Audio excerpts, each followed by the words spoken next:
लिखिए फिर law of equipartition of energy. Law of equipartition of energy.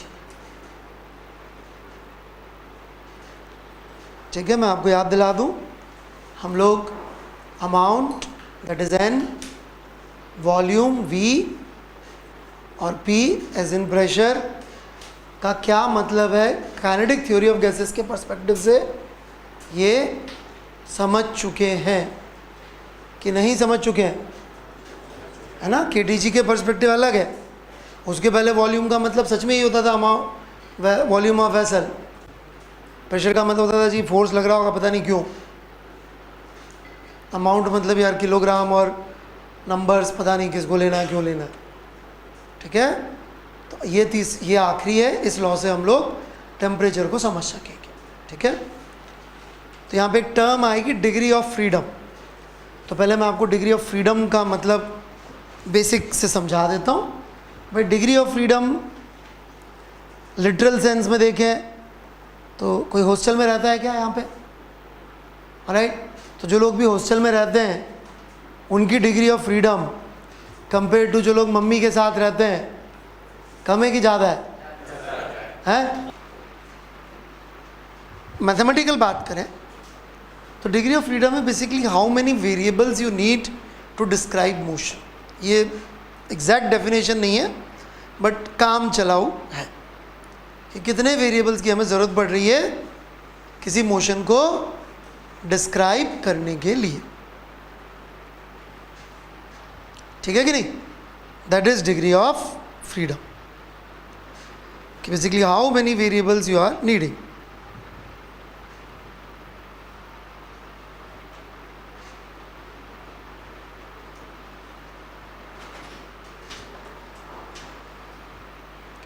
बढ़ू में आगे कितने वेरिएबल्स की ज़रूरत पड़ रही, ठीक है ना।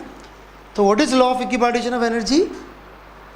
For each degree of freedom average energy associated with molecule, for each degree of freedom average energy associated with a molecule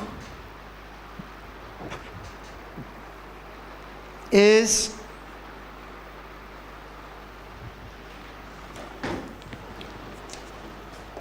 KT by 2, ठीक है, where K is Boltzmann constant, T is absolute temperature, ठीक है, T is absolute temperature।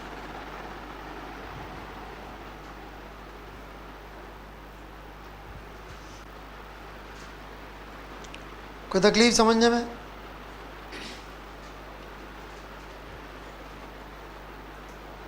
Clear है कि हर degree of freedom के साथ कितनी energy associated है? एवरेज KT by 2, ठीक है। तो यदि हम मोनो एटॉमिक मॉलिक्यूल्स की बात करें, मोनो एटॉमिक के एग्जांपल, एक मिनट, हाँ भाई, और ओके, तो मोनो एटॉमिक में हम कहते हैं कि डिग्री ऑफ फ्रीडम कितनी है? 3 है जी। ऐसा हम बोलते हैं 3 क्यों है भाई? ट्रांसलेशनल मोशन डिस्क्राइब करने के लिए x, y और z 3 अलग अलग वेरिएबल्स चाहिए होंगे कि नहीं चाहिए होंगे? बताओ। और इंडिपेंडेंट होंगे एक दूसरे से, तो हम क्या कहते हैं कि भाई 3 डिग्री ऑफ फ्रीडम है मोनो एटॉमिक मॉलिक्यूल के लिए।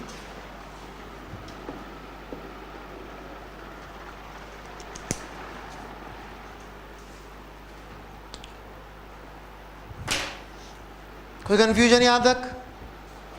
श्योर?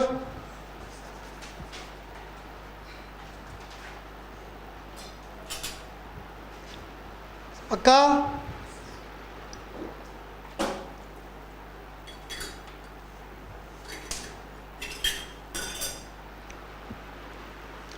डाई एटॉमिक में लेकिन है 3 + 2। 3 तो translational motion centre of mass के लिए और 2 रोटेशनल मोशन के लिए।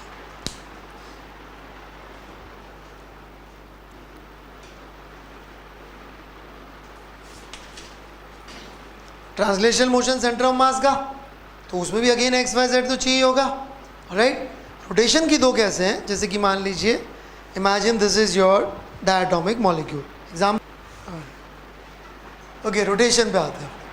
तो ऐसा डायटोमिक है, ऐसा मेरा कहना है इस एक्सिस के अबाउट जो रोटेशन है वो बहुत मीनिंगफुल नहीं है, इसके अबाउट मीनिंगफुल है, इसके अबाउट मीनिंगफुल है, ऐसा कुछ रोटेशन इसका संभव है, इसलिए 2 डिग्री ऑफ फ्रीडम हम लोग कह देते हैं फॉर डायटोमिक मॉलिक्यूल, ठीक है। बाकी हमारे सिलेबस में इससे ज़्यादा है नहीं तो इसका डिटेल्ड वर्जन बड़ा इंटरेस्टिंग होता है, बहुत मज़ेदार चीज़ें होती है सोचने लायक, पर वो सब हम लोग है ही नहीं, है ना। मोनोटॉमिक और डायटोमिक ही है और कुछ है ही नहीं हमारे सिलेबस में, नहीं तो जो मल्टी एटॉमिक होते हैं उनके लिए भी सोचना पड़ेगा कितनी डिग्री ऑफ फ्रीडम आएंगी, उसमें ही मज़ा आता है, क्योंकि कार्बन डाइऑक्साइड कहने को 3 है लेकिन पाई बॉन्ड होने की वजह से 180 डिग्री पे होता है, तो उसका डिफरेंट आएगा H2O से, क्योंकि वो ट्राइएटॉमिक होकर भी डायटोमिक जैसा हो जाता है, नहीं समझ में बात, है ना। तो ऐसी बड़ी इंटरेस्टिंग चीज़ होती है, डिग्री ऑफ फ्रीडम का भी असली मतलब देखना पड़ता है, तो चीज़ों की ज़रूरत पड़ती है बाद में, लेकिन ठीक है ना। हैविंग सेड दैट, अगली चीज़ कभी यूज़ नहीं करनी है, ठीक है, जब तक सामने वाला एक्सप्लिसिटली ना बोल रहा हो, आपको समझ में ना आ रहा हो कि यार ये कुछ अलग बात करना चाह रहा है। डायटोमिक डिग्री ऑफ फ्रीडम कोई पूछेगा तो क्या आंसर देंगे अपन, 3+2 बोलते हैं, 5 नहीं बोलते, 3+2, ठीक है। परंतु it has been observed at low temperatures 3 ही रह जाती, रोटेशन फ्रीज हो जाती, क्यों, वो क्वांटम मैकेनिक्स के बिना हम नहीं समझा पाएंगे। एंड हाई टेम्परेचर्स पे 7 भी हो जाती है, क्योंकि 2 वाइब्रेशन की भी जुड़ जाती है, काइनेटिक और पोटेंशियल।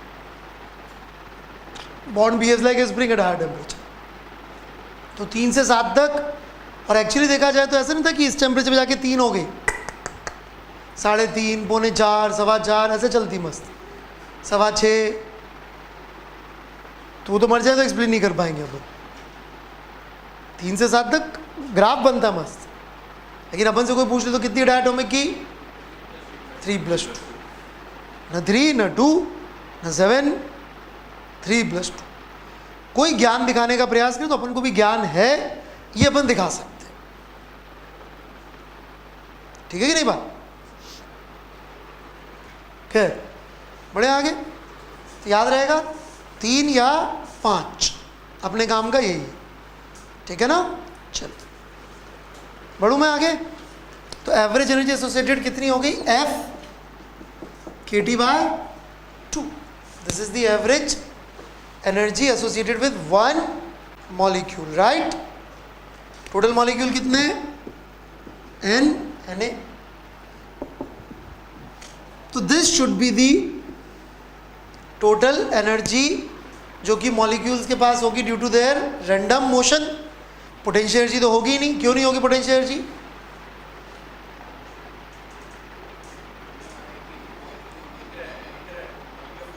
है ही नहीं, हम तो मान के बैठे इंटरमोलिकुलर फोर्स तो क्या है कि potential energy. So this should be same as the kinetic energy of molecules, right. लेकिन हम इसको कहते हैं इंटरनल एनर्जी, कि n मोल्स के पास कितनी इंटरनल एनर्जी है, NNAFKT/2, this is the total internal energy. कोई पूछ ले कि नहीं मुझे तो ट्रांसलेशनल की काइनेटिक एनर्जी जाननी है, क्या जाननी है, ट्रांसकाइनेटिक एनर्जी, इररिस्पेक्टिव ऑफ मॉलिक्यूल कौन सा है, तो ट्रांसलेशन की काइनेटिक एनर्जी ये हो जाएगी, ये नहीं हो जाएगी, this will be total energy of translation. जबकि टोटल कोई बोलेगा तो कितनी है ये, इसमें पोटेंशियल के लिए कोई ऑप्शन ही नहीं है, क्योंकि इंटरमोलिकुलर फोर्सेस हमने माने कि एग्जिस्ट ही नहीं करते, राइट। कोई डाउट किसी को बच्चों यहाँ तक, पक्का मैं आगे बढ़ूँ। This must be equal to NNA, वैसे तो आप लोगों के लिए थोड़ा बड़ा लिख देते, समेशन ऑफ हाफ m0vi² के बराबर होना चाहिए, वो नहीं ये होना चाहिए, भूल गए क्या, पक्का। इसमें से मैंने m0/2 को बाहर निकाला, summation vi² divided by total number of moles, total number of molecule से डिवाइड मल्टीप्लाई कर दिया मैंने, ये समान को क्या बोलते हैं हम लोग? RMS। RMS बन गया नहीं बन गया? So this becomes equal to half m molecular mass n Na into m naught, sorry Na into m naught, so nm, अरे Na into m naught क्या हो गया भाई? molecular mass, Avogadro number multiplied by one molecule's mass, 1 मोल का mass is molecular mass ना भाई? कुछ गलत बोल दिया क्या मैंने? केमिस्ट्री में किसी और भाषा में मोल, मैंने मोलिकुलर बोल दिया, सॉरी मोलर मास, केमिस्ट्री की भाषा थोड़ी देर कर देते। VRMS स्क्वायर, ये तो सही रखा है ना आप लोगों ने कि नहीं सीखा है? सो ये आ गया आपका। So what does temperature represent? Temperature represents उनके वाइब्रेशन की या मोशन की जो रैंडम पार्ट ऑफ एनर्जी है, that is represented by temperature. Is that clear? पक्का? टेम्परेचर क्या रिप्रेजेंट करता है? कितना ज़्यादा उनके पास रैंडम मोशन की काइनेटिक एनर्जी है। यहाँ मैं एक चीज़ याद दिलाना चाहूँगा, this whole derivation, this whole everything is being done in frame of centre of mass of gas. सारा डिस्कशन गैस के सेंटर ऑफ मास के फ्रेम में ही हो रहा है। क्लियर है यहाँ तक? सबको समझ में आ गया टेम्परेचर का मतलब? कितनी ज़्यादा उनके पास में काइनेटिक एनर्जी है उसका मेजरमेंट है, राइट? Average level. नाउ हमने प्रेशर का भी एक रिलेशनशिप पढ़ा था कल की क्लास में, P is equal to 1/3 rho VRMS square, right? तो यहाँ पे हम 2-3 काम कर सकते हैं अलग अलग। एक, VRMS को यदि अपन यहाँ पे रिप्लेस कर देंगे, VRMS को रिप्लेस कर देंगे, ठीक है, इससे, तो आप देखेंगे आइडियल गैस इक्वेशन आ जाएगी।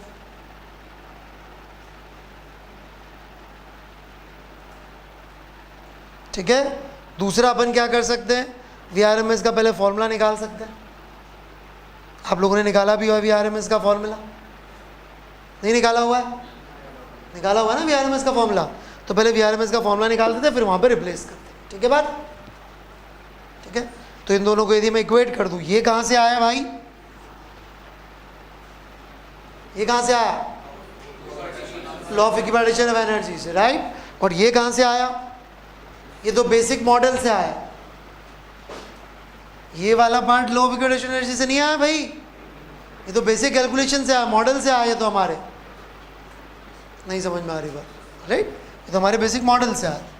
तो यदि अपन इसको इक्वेट कर दे, तो आप लोगों का देखा हुआ फॉर्मूला, मेरे को लगता है सबका देखा हुआ है कि नहीं देखा हुआ है? 3 kT बाय m,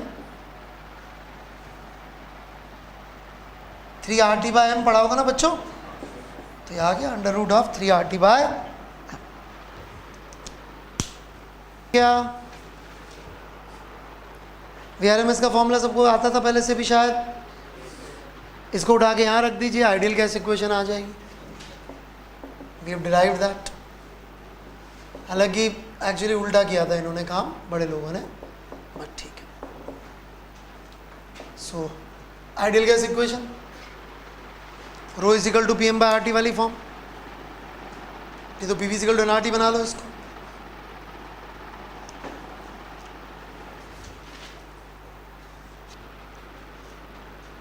ठीक है क्या?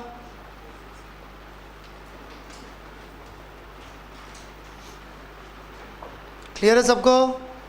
तो KTC से तो बस इतना ऐसा ही काम होता है हमारा, इससे ज़्यादा कुछ नहीं है। वो ग्राफ व्राफ आपको सर सिखा चुके हैं, तो मैं उस तरफ नहीं जाऊंगा। जाऊं? सिखा चुके हैं ना ग्राफ व्राफ बनाना सारे। इसमें तो और ज़्यादा पढ़ाया होगा, इनफैक्ट वो मैक्सवेलियन डिस्ट्रीब्यूशन वगैरह हैं। RMS के अलावा बाकी की स्पीड्स भी पढ़ाई होगी। हमारे तो सिलेबस में इतना ही है, ये तो वो एवरेज स्पीड और मोस्ट प्रोबेबल स्पीड नहीं पढ़ाई क्या? 8 RT बाय m और तो सब पढ़ा चुके हैं ना आपको सब चीज़ें, ठीक है। तो वाला पोर्शन में कवर नहीं कर रहा हूँ, उस पर सवाल आएंगे, कर लेना, ठीक है। मैं आज दे भी दूंगा आपको होमवर्क। बढ़ूँ मैं आगे? Alright then what next? First law of thermodynamics is what we are going to begin. Please understand कि हम थर्मोडायनेमिक्स में पढ़ते हैं, इसलिए हम इसको बोल देते हैं इस तरह से कि एक लॉ ऑफ थर्मोडायनेमिक्स मतलब कोई अलग चीज़ है, नहीं तो वर्क एनर्जी की इक्वेशन और इसमें कोई अंतर नहीं है। ओके, यदि अपन लास्ट इक्वेशन याद करें जो अपन ने सीखी थी वर्क एनर्जी की, तो वो क्या थी?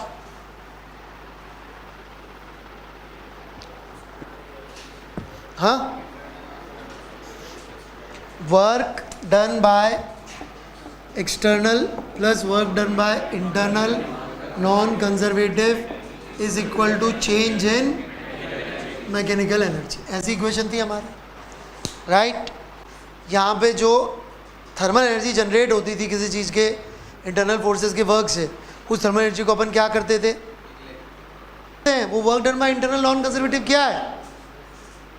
सिस्टम में कितनी थर्मल एनर्जी जनरेट हुई, राइट। नाउ लेट्स से कि हम लोग यहाँ पर जब मैकेनिकल एनर्जी लिखे हैं, ओरिजिनली यहाँ पे काइनेटिक एनर्जी थी, याद करिए क्या थी? काइनेटिक एनर्जी थी यहाँ पे, और जो इंटरनल कंजर्वेटिव फोर्सेस का वर्क था वो लेफ्ट साइड लिखा था इक्वेशन के। फिर बोला नहीं यार, उसको अपन ना एक नई एनर्जी बोलते थे, पोटेंशियल एनर्जी, राइट। और उसको इधर ले आया और मैकेनिकल एनर्जी बना दिया। अच्छा, सबने वो लिख लिया था ना, केटीजी में सब कुछ किसके फ्रेम में कर रहे हैं अपन? सेंटर ऑफ मास के फ्रेम में, है ना। वो बहुत जरूरी है बात समझना। ये थोड़ा मैं उसको समझाना भूल गया, एक बार फिर से याद दिला देते तो समझा देता हूँ, मैं भूल गया उसको समझाना। कहने का मतलब अपन ने 2 कंटेनर लिए गैस के, सब कुछ सेम है उनमें, आइडेंटिकल गैस, सब सेम टेम्परेचर, सेम मोल, सब प्रेशर, सब सेम, वॉल्यूम सब सेम, ठीक है। एक को प्लेटफॉर्म पे रखा, एक को ट्रेन में रख दिया। ट्रेन चल रही है 100 किलोमीटर पर आवर पे, तो ट्रेन वाले कंटेनर के पास क्या हम ऐसा कहेंगे उसका टेम्परेचर बढ़ गया है? कहेंगे क्या? नहीं कहेंगे। क्या उनके पास टोटल काइनेटिक एनर्जी ज़्यादा है क्या जो यहाँ रखे हैं उससे? प्लेटफॉर्म वाले के पास टोटल काइनेटिक एनर्जी ज़्यादा है कि नहीं है? तो फिर अपन ये क्यों नहीं कह रहे टेम्परेचर बढ़ गया? हाथ उठा के, that is one way of putting it. Another way is random portion of kinetic energy, वो थर्मल वाली है। भाई किसी की काइनेटिक एनर्जी होगा, किसी की मैं सिस्टम की तो क्या लिखूंगा? सिस्टम काइनेटिक एनर्जी लिखने का एक तरीका याद होगा आप लोगों को, half mvcm square plus kinetic system with respect to centre of mass. यही रैंडम वाली है। ये वाली तो सबके पास बायस्ड वाली है, तो उसको टेम्परेचर में अकाउंट में नहीं लेंगे, राइट। नहीं आया समझ में, राइट। तो जैसे भी आप चाहें, केटीजी के हिसाब से देखना चाहें, जो इसने बोला वो भी सॉल्यूशन बुरा नहीं है। बढ़ूं मैं आगे, ठीक है क्या? तो यदि मैं ये बोल दूं कि भाई अंदर जो थर्मल एनर्जी जनरेट हो रही है, थर्मल एनर्जी जो अंदर जनरेट हो रही है, वो एसेंशियली इस वर्क का जितना ज़्यादा नेगेटिव होगा उतनी ज़्यादा जनरेट होगी। कह सकता हूँ नहीं कह सकता हूँ मैं बात? पक्का? तो ये रिप्लेस हो जाएगा माइनस डेल्टा यू थर्मल से, कि नहीं हो जाएगा? बोलो। लेकिन जैसे ही मैं थर्मल एनर्जी को एक एनर्जी का फॉर्म मानने लगता हूँ, अभी तक तो नहीं मान रहा हूँ, मान रहा हूँ क्या? इस इक्वेशन में क्या मैं थर्मल एनर्जी को एनर्जी का फॉर्म मान रहा हूँ? नहीं मान रहा हूँ, राइट। लेकिन जैसे ही मैं थर्मल एनर्जी को एनर्जी का फॉर्म मानना शुरू करता हूँ, फिर तो मुझे बॉडी को गर्म करने का एक रास्ता और आता है, energy transit due to temperature difference. गर्म करने के 2 तरीके हैं ना मेरे पास थर्मल। जैसे मैं थर्मल एनर्जी को एनर्जी माना, जब तक मैं थर्मल एनर्जी को एनर्जी नहीं मान रहा हूँ, तब तक डेल्टा क्यू से मेरी इस इक्वेशन पे कोई फर्क नहीं पड़ेगा, क्योंकि मेरा एनर्जी का चेंज जब पढ़ूंगा तो मैकेनिकल एनर्जी का चेंज है, गर्म करते रहो, मैकेनिकल एनर्जी में क्या फ़र्क पड़ना? नहीं फ़र्क पड़ना।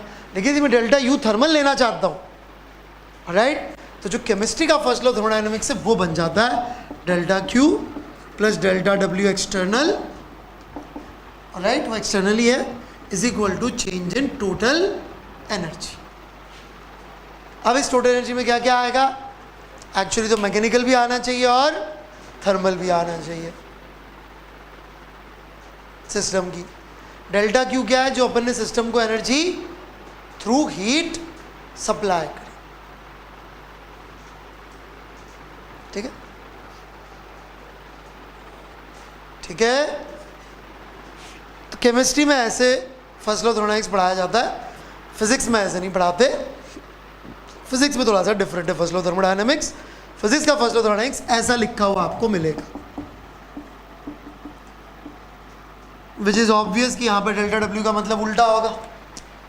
यहाँ पे work done on the system है, यहाँ work done by the system है। Reason is very simple. Actually देखा जाए तो ऊपर वाला लॉजिकल ज़्यादा लगता है मुझे तो personally, it is closer to energy की इक्वेशन। लेकिन फिजिक्स में ओरिजिनली फर्स्ट लॉ थर्मोडायनेमिक्स किस लिए बनाया गया था? इंजन के लिए। इंजन के लिए obviously work done on system का क्या मतलब? पागल हो गया? It is the work done by the system which makes it engine, right. So इसलिए यहाँ पर जब हम फिजिक्स में फर्स्ट लॉ थर्मोडायनेमिक्स पढ़ते तो ऐसा दिखता है, delta q is the energy या heat supplied due to temperature difference. Energy supplied that is heat. Delta q का मतलब यहाँ पे हीट, जिसकी डेफिनेशन मैं आपको दे चुका हूँ। डेल्टा क्यू का मतलब है total energy of a system, ठीक है। और जब हम अपने आप को बहुत रेस्ट्रिक्ट करके बात कर रहे होंगे सेंटर ऑफ मास के फ्रेम में, तो डेल्टा यू का मतलब क्या हो जाएगा? यू थर्मल, जिसका अपन फॉर्मूला सीख चुके हैं, F N R T by 2। Most of the cases में डेल्टा यू का मतलब क्या हो रहा होगा? यदि सब कुछ सेंटर ऑफ मास के सिस्टम में कर रहे तो F N R T by 2, यही तो होगा ना। और उसमें भी चेंज तो सिर्फ टेम्परेचर ही होगा, क्योंकि हम ये लॉ हमेशा फिक्स नंबर ऑफ मोल्स के लिए लगाते हैं। जैसे केमिस्ट्री में भी आपने पढ़ा होगा कि जितने भी अपन ने लॉ पढ़े, चार्ल्स लॉ, गेल-लुसाक्स लॉ, सब किसके लिए होते हैं? फिक्स नंबर ऑफ मोल्स के लिए, क्लोज सिस्टम के। यहाँ पर डेल्टा डब्ल्यू का मतलब क्या है फिजिक्स में? Work done by the system, not on the system. जबकि 12th में आप केमिस्ट्री में सेम लॉ पढ़ेंगे तो आप work done on the system होगा। और फिजिक्स में भी वर्क एनर्जी में वर्क का मतलब work done on the system ही होता था। लेकिन we are making an exception because historic reason है कि ये लॉ बनाया किसके लिए क्या था? इंजन्स के लिए। और इंजन्स के लिए work done by the system was very very important output. हाँ हाँ हाँ, ऑब्वियसली यार, ये तो मैं 3 बार बोल चुका भाई। थर्मल मोशन को कभी भी हम लोग काइनेटिक एनर्जी नहीं बोलते, सोचते जरूर है, बोलते नहीं है। वो मॉडलिंग के लिए है कि कोई चीज़ ज़्यादा गर्म हुई तो मॉडल क्या है कि अंदर रैंडम मोशन बढ़ गया होगा तो रैंडम काइनेटिक एनर्जी है। पर कोई काइनेटिक एनर्जी बोले एक गेंद की तो that is always half M U square, उसमें एम एस थीटा नहीं जुड़ेगा।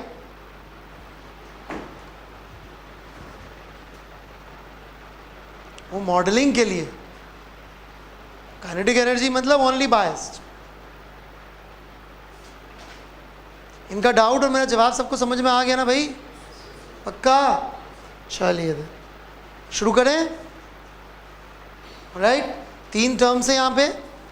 इंटरनल एनर्जी, ये मैं बहुत डिटेल में पहले भी समझा चुका हूँ, लेकिन एक बार शॉर्ट में एक बड़ी इंपॉर्टेंट बात इसके बारे में बताना चाहूँगा मैं इंटरनल एनर्जी के बारे में।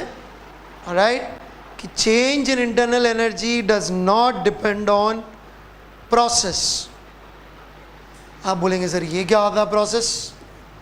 सबको पता है क्या व्हाट इज प्रोसेस?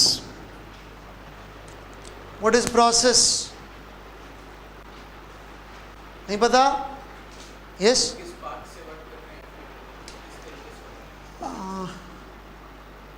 देखिए ये एक स्टेट है,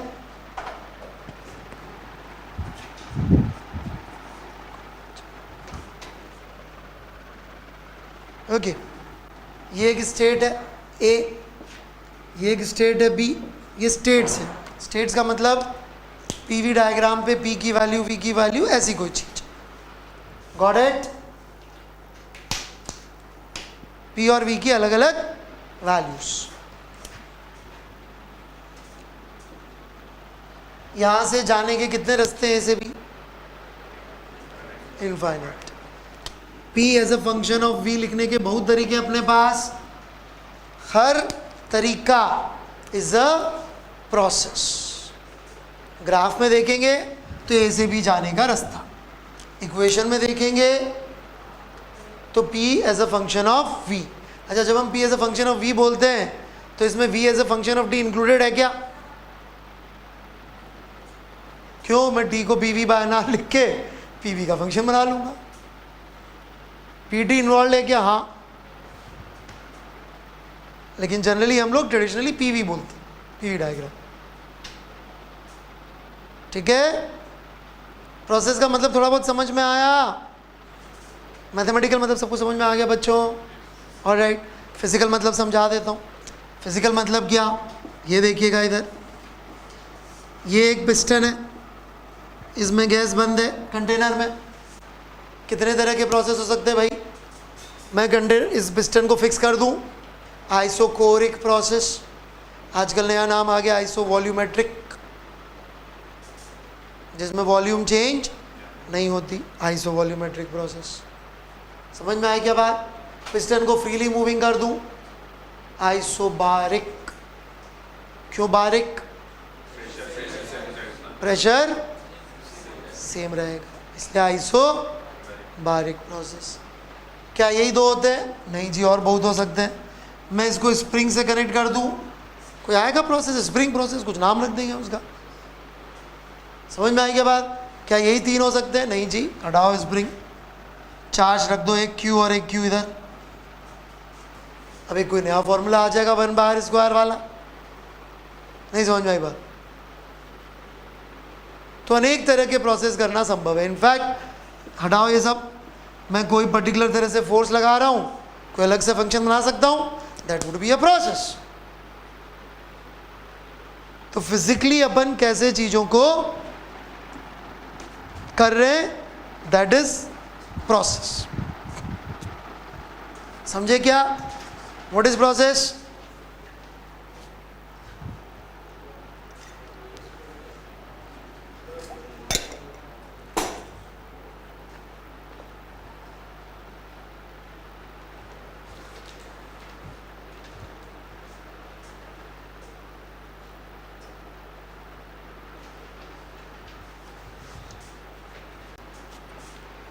बच्चों समझ में आया क्या प्रोसेस का मतलब?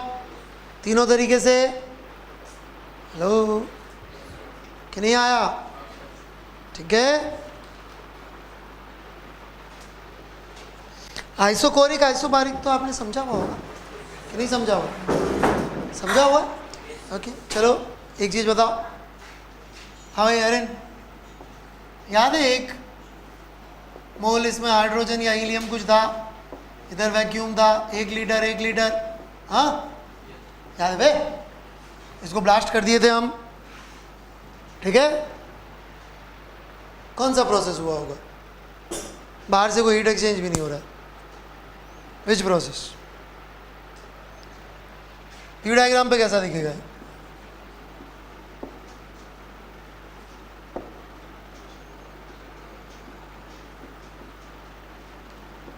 पता नहीं, प्रेशर कम हुआ होगा, ज़्यादा हुआ होगा, but somewhere on this line B would lie, right? तो कैसे कनेक्ट करूंगा मैं इस पॉइंट से इस लाइन को? Which process? For this army you can not connect, process is not defined. अरे वॉल्यूम डिफाइन नहीं है तो प्रोसेस कैसे डिफाइन करोगे? You can't define volume, so there would be just 2 points, somewhere here and here. वो pressure कम हो जाता है. ठीक है, अप्रूव हो जाता है, ये एडियाबैटिक होता है तो कम हो जाता है. बट इनको कनेक्ट करने का कोई रास्ता नहीं होगा. Obviously volume needs to be defined. Initial और फाइनल? फाइनल जब भी आएगी.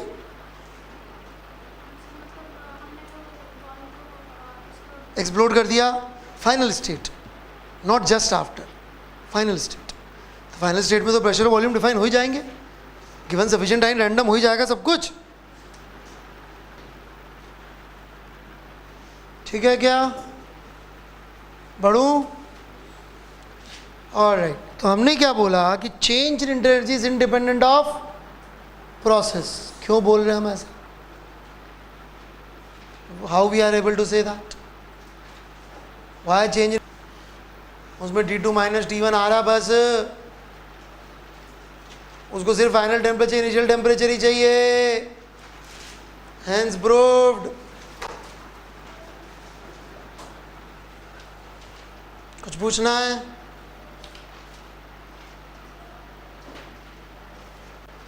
सबको क्लियर है? क्यों इंडिपेंडेंट ऑफ प्रोसेस है? आप कुछ भी जाओ, ए से बी, किसी भी रास्ते से जाओ, फर्क पड़ रहा है क्या इसकी चेंज इन एनर्जी पे? नहीं. ये सिर्फ किस पे डिपेंडेंट आ रहा है? फाइनल और इनिशियल टेम्परेचर का डिफरेंस. रास्ता कोई भी ले आओ, हार्डली मैटर्स. कोई कंफ्यूजन हो तो बोल दे. एनीवन? कुछ नहीं बोलना? ठीक है. Work done by gas, right? ये निकालना है हमको. डेल्टा डब्ल्यू क्या है यहाँ पे? Work done by gas. ठीक है. सो इसके लिए हम स्टैंडर्ड सेटअप जो हमारा लेते हैं वो ऐसा होता है. एक पिस्टन है, ये इसमें गैस बंद है. ठीक है. तो वर्क डन बाय गैस के लिए गैस के फोर्स का है, फोर्स प्रेशर का फोर्स पी ए. लेट से डेल्टा एक्स ये मूव हो गया, तो डेल्टा डब्ल्यू कितना हो जाएगा? P a delta x. सही है कि नहीं? तो डेल्टा डब्ल्यू बिकम्स पी डी वी का इंटीग्रल. ऐसे लिख सकते हैं अपन, from volume V1 to V2. State dependent कि प्रोसेस डिपेंडेंट? P का क्या फंक्शन आता है V के साथ, उस पर साफ साफ दिख रहा है. डिपेंड करेगा आंसर कि नहीं डिपेंड करेगा? करेगा, राइट? बढ़े आगे. T1 टेम्परेचर से T2 टेम्परेचर पे जा रहे n मोल्स हैं. ठीक है. प्रोसेस की इक्वेशन ये है, PV की power A is equal to constant, P into V की power A is equal to constant. Constant है K. ठीक है. ठीक है. गैस कहाँ से कहाँ जा रही है? T1 से T2 टेम्परेचर. ठीक है. वर्क डन निकालना है n मोल्स. कोई वेरिएबल कम लगे तो आप जबरदस्ती मान लेना कि दे रख. करिए.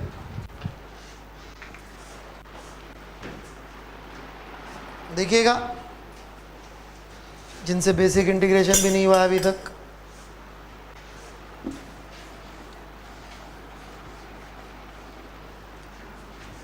ये वर्क डन की इक्वेशन है भाई. इसको मैंने लिख दिया nRT बाय V, या तो ऐसे लिख दूं, पर फिर T और V का फंक्शन बच जाएगा. इससे अच्छा है K की पावर V की पावर K इंटू V की पावर माइनस A लिख दूं, राइट? और इंटीग्रेट कर दूं V1 से V2, तो डेल्टा डब्ल्यू आ जाएगा. दैट इज K V की power minus A plus 1 minus K V1 minus A plus 1 upon minus A plus. कोई तकलीफ यहाँ तक? अब K इंटू V2 की power minus A is P2, तो P2 V2 minus P1 V1. किसी को दिखा क्या है कि नहीं दिखा? अरे भाई, K इंटू V2 की power minus A into V2. Hello, क्या समझ में नहीं आ रहा है? आ गया? So this becomes NR T2 minus T1 upon minus A plus 1. So it is dependent on state, no process. हम इसको स्टेट फंक्शन ही क्या बोले? T2 T1 भी तो आ रहा है. अरे वो इंपॉर्टेंट नहीं है, वो तो आएगा ही सही यार, लेकिन प्रोसेस पे डिपेंडेंट हुआ कि नहीं हुआ? तो work is dependent definitely on process.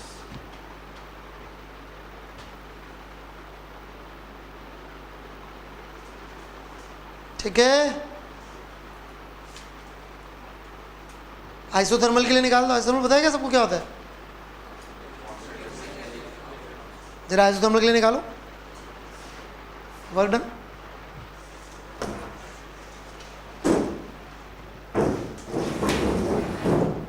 Initial final variable अपनी मर्जी का ले लेना. तो आइसोथर्मल का वर्क आया होगा NR T0 ln V2 bye V1. तो ये क्या आइसोथर्मल तभी तो आया ना, अबे नहीं तो ये नहीं आता कदों। अरे आइसोथर्मल इसलिए तो आया, फाइनल फॉर्म ऐसी होनी चाहिए, नहीं है क्या ऐसी फॉर्म?